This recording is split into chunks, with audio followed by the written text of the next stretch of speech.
Olá pessoal, eu sou o professor André Valente, serei o seu professor na área de linguagens, códigos e suas tecnologias, na disciplina de língua portuguesa. Na aula de hoje falaremos sobre a linguagem da sustentabilidade.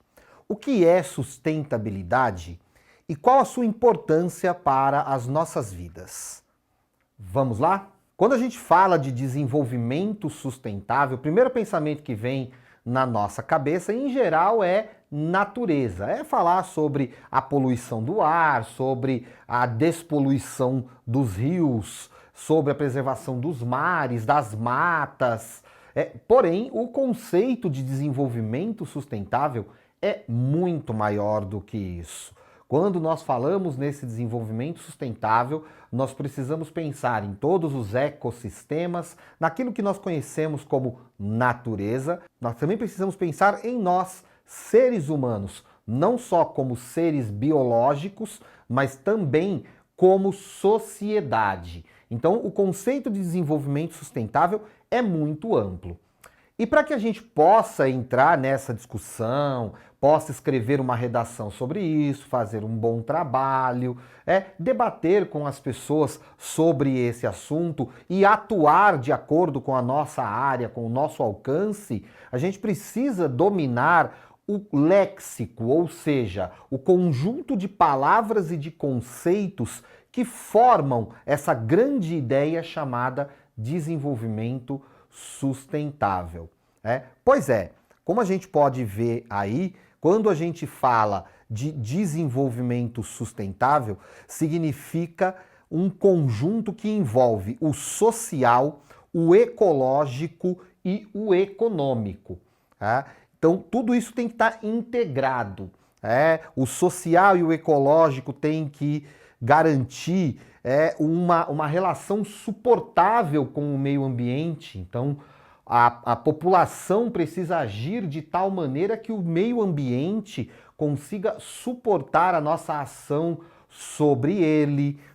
O econômico e o ecológico também tem que buscar ali relações mais viáveis, ou seja, sim, buscar o desenvolvimento econômico, buscar o lucro, buscar o crescimento econômico, industrial, comercial, desenvolvimento de novos produtos, novos serviços, porém sem agredir o meio ambiente de maneira tão destrutiva como parece que vem acontecendo até agora. Enfim, como você pode ver, a ideia é buscar o equilíbrio entre essas três partes aí. É suprir as necessidades da geração atual sem se esquecer das necessidades das gerações futuras, deixando um planeta inteiro para que as gerações futuras também possam sobreviver. É manter a vida do planeta e no planeta sustentável. Pensando nisso, a ONU, Organização das Nações Unidas, em 2015, criou os 17 Objetivos para o Desenvolvimento Sustentável, ODS. São 17 metas que se espera que sejam cumpridas até 2030 para se alcançar esse desenvolvimento sustentável. Então envolvem aí a diminuição da pobreza, o combate à fome, uma saúde de qualidade, educação de qualidade, igualdade de gênero e assim vai pelos 17 Objetivos do Desenvolvimento Sustentável. Esses 17 Objetivos do Desenvolvimento Sustentável estão relacionados aos 5 P's do desenvolvimento sustentável. São 5 palavras, que são 5 ideias, na verdade, que começam com a letra P. A primeira delas é pessoas. Então nós temos aí 6 dos 17 objetivos que estão relacionados diretamente à vida das pessoas. Então são eles a erradicação da pobreza, a erradicação da fome, a saúde de qualidade, a educação de qualidade, a igualdade de gênero, a redução das desigualdades de modo geral. Claro, é super importante a gente pensar que não é porque esses 6 objetivos estão diretamente relacionados às pessoas que os outros não são importantes também para pensarmos no bem-estar das pessoas. É muito importante a gente lembrar que nós estamos falando de algo que tem que ser integrado. Tá? O outro P é o de planeta. Então são os desenvolvimentos que estão diretamente relacionados ao cuidado com o planeta. Água limpa e saneamento, energias renováveis, consumo responsável, combate às mudanças climáticas, vida debaixo d'água e vida sobre a terra. Então, como você pode ver aí, são objetivos que estão relacionados aos recursos naturais, aos ecossistemas, ao meio ambiente. O terceiro P é de prosperidade. Então, é a preocupação com empregos dignos e o crescimento econômico, com a inovação e a infraestrutura, com cidades e comunidades sustentáveis. Ou seja, é a busca de um desenvolvimento comercial, de um desenvolvimento econômico mais sustentável e que busque equilibrar aí as necessidades do planeta com as necessidades das sociedades, com as necessidades do mercado, com as necessidades das pessoas. O quarto P é o P de paz. E aí é o objetivo de alcançar a paz e a justiça mundiais. E o quinto P, o P de parceria, o desenvolvimento de parcerias para que os objetivos possam ser alcançados. E agora solta a vinheta da Hora da Tirinha.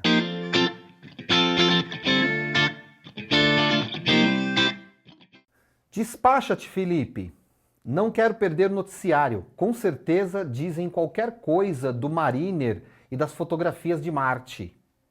Vida em Marte? Não te surpreende que haja vida noutros planetas? Bombardearam intensamente o Vietnã do Norte. Genebra não chega a acordo sobre o desarmamento nuclear. Jordânia, novo tiroteio com tropas israelitas. O que me surpreende é que haja vida neste planeta. Como nós podemos ver nessa tirinha, mais uma vez a Mafalda está aí discutindo, né, os problemas do mundo, os problemas ao seu redor. Ela com seu olhar aí esperto. Enquanto o Felipe pergunta, olha, você não se surpreende que haja vida em outro planeta? E diante do noticiário de guerras, de tanta violência, de destruição do meio ambiente, a Mafalda diz que se surpreende que haja vida neste planeta. Pois é, por isso que nós estamos aqui discutindo o conceito de desenvolvimento sustentável, para que essa tirinha um dia possa ser algo ultrapassado, para que a gente possa deixar esse passado de uma possível destruição da vida no planeta para trás. E esses objetivos do desenvolvimento sustentável, eles foram baseados em alguns princípios, em algumas ideias que estão relacionadas diretamente aos problemas que são visíveis na nossa sociedade. Um dos princípios é o de que, apesar desses objetivos terem sido desenvolvidos pela ONU como uma grande cartilha aí a ser seguida, cada país, dentro da sua realidade, deve adaptar esses objetivos para tentar alcançá-los. O mais importante é que ninguém deve ficar para trás. Nem o meio ambiente, nem as pessoas, nem a economia. A ideia é que seja um desenvolvimento global. Ou seja, os objetivos devem ser vistos de forma integrada. Então, por exemplo, quando nós olhamos para essas imagens, o que nós vemos aí? Nós vemos uma sala de aula deteriorada, o que demonstra a necessidade de um maior desenvolvimento na educação, uma maior preocupação com a educação, com a infraestrutura, com a formação dos profissionais, com o desenvolvimento de currículos mais adequados. Temos que pensar a educação.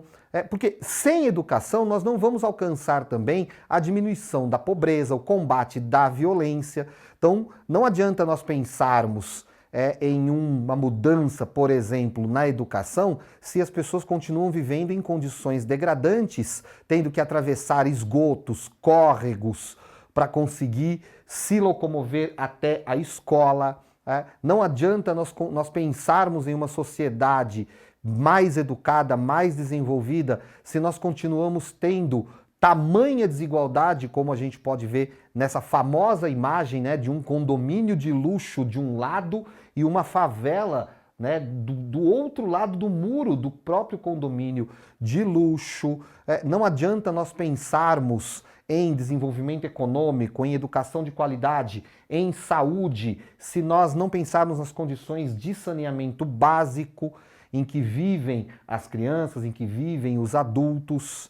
Se nós não adianta pensarmos no combate à fome enquanto nós tivermos ainda pessoas pegando comida diretamente no lixo.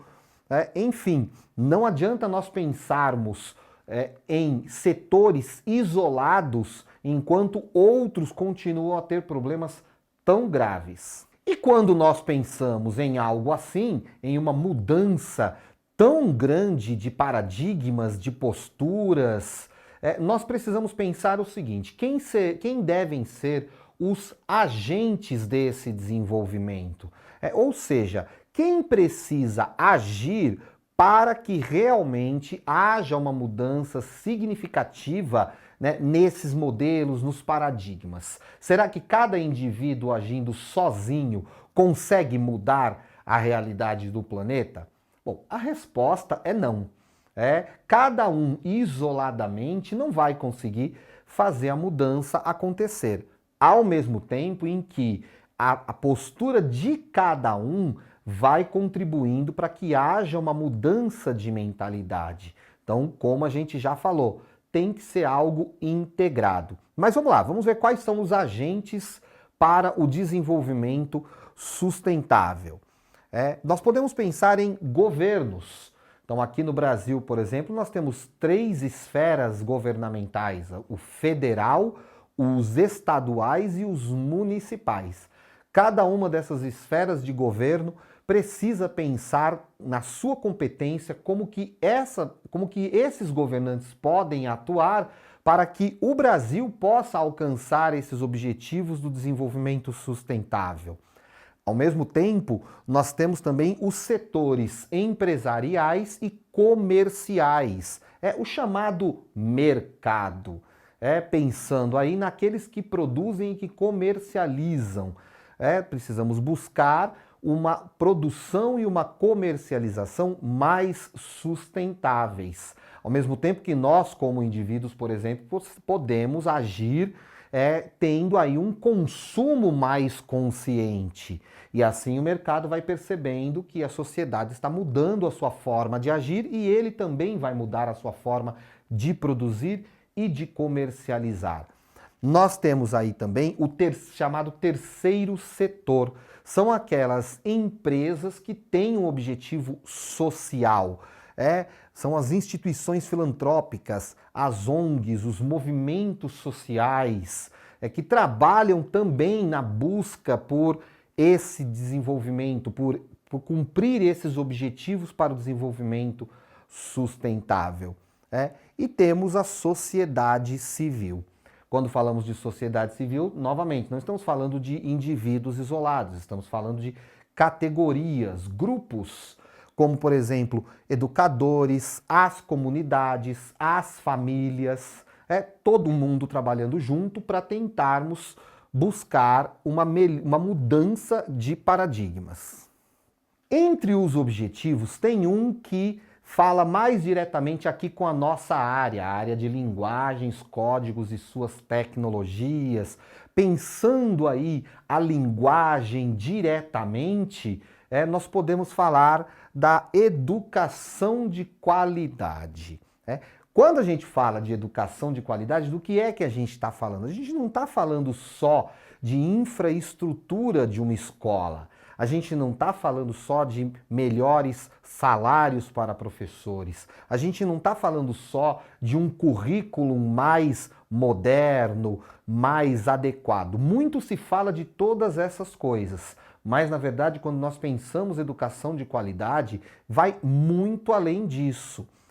E nós destacamos aqui alguns pontos desse objetivo, que é o objetivo número 4, da educação de qualidade. Nós destacamos aqui o ponto 4.7, que diz o seguinte: é a educação para o desenvolvimento sustentável e estilos de vida sustentáveis, direitos humanos, igualdade de gênero, promoção de uma cultura de paz e não violência, cidadania global e valorização da diversidade cultural, da contribuição da cultura para o desenvolvimento sustentável.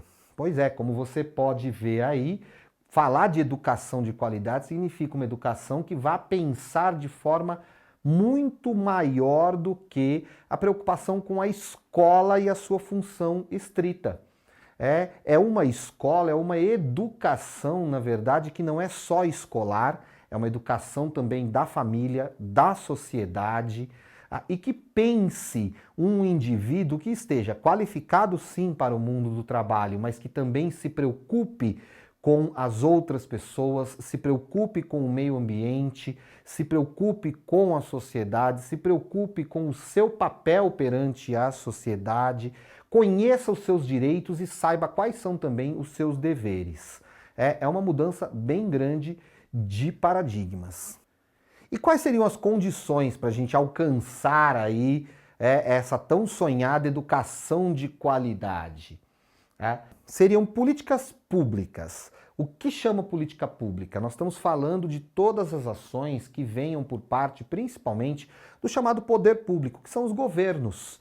Os governos, o poder legislativo, o poder executivo, propondo políticas para uma melhor educação. E essas políticas, novamente, não são só sobre remuneração de professor, estrutura, infraestrutura, né, que é uma escola com mais qualidade, com equipamentos. Não é só sobre isso. Nós estamos falando de um debate nacional com a sociedade sobre qual é a educação que nossa sociedade quer para alcançar um desenvolvimento sustentável.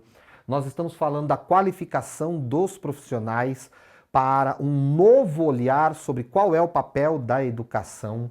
Nós estamos falando de um currículo que seja relevante dentro desse cenário, um currículo que não se baseie apenas em passar informações, conhecimentos descontextualizados, mas um currículo que realmente aproxime você, estudante, da realidade em que a gente vive e que você consiga perceber para que serve o conhecimento que a escola te oferece, como você pode utilizar esse conhecimento no seu dia a dia, para ser uma pessoa melhor, para ser um cidadão melhor, para ser um bom profissional, e que seja um currículo democrático, que realmente procure abordar a diversidade cultural, social que faz parte da nossa sociedade. Por exemplo, falar de educação de qualidade também é falar do ambiente escolar. O ambiente que tenha uma infraestrutura, sim, de qualidade, porque ninguém consegue aprender, ninguém consegue ter uma boa educação se o ambiente não for adequado. Um treinamento do pessoal que trabalha com a educação e uma pedagogia adaptada, ou seja, o método de trabalho na educação também precisa ser adaptado para um novo olhar para o papel da educação. E o ambiente familiar e comunitário. Afinal de contas, a educação é um dever do Estado, da família e da sociedade. Então, a educação da família também precisa ser modificada. É preciso que a família preste o seu apoio à escola, esteja junto da escola, participando, que haja acesso a instrumentos de cultura, de arte, como teatro, cinema, oficinas de cultura, que haja espaço e tempo para o estudo, como bibliotecas públicas, espaços onde o jovem possa estudar e, enfim, uma participação ativa da família na escola. Então, como a gente vê aí, pensar em uma educação de qualidade é muito mais amplo do que a gente pensou até agora. Por isso que a ideia é de uma mudança, de uma inovação. Então, chegamos aí ao final dessa nossa videoaula. Tá? Eu espero que você tenha aproveitado bastante. Entre nos links aí da plataforma para você ter mais informação, para você aprofundar. E vamos a uma reflexão sobre o conteúdo de hoje. A base de toda a sustentabilidade é o desenvolvimento humano, que deve contemplar um melhor relacionamento do homem com os semelhantes e a natureza. Najib Anderaoz Neto. Bons estudos!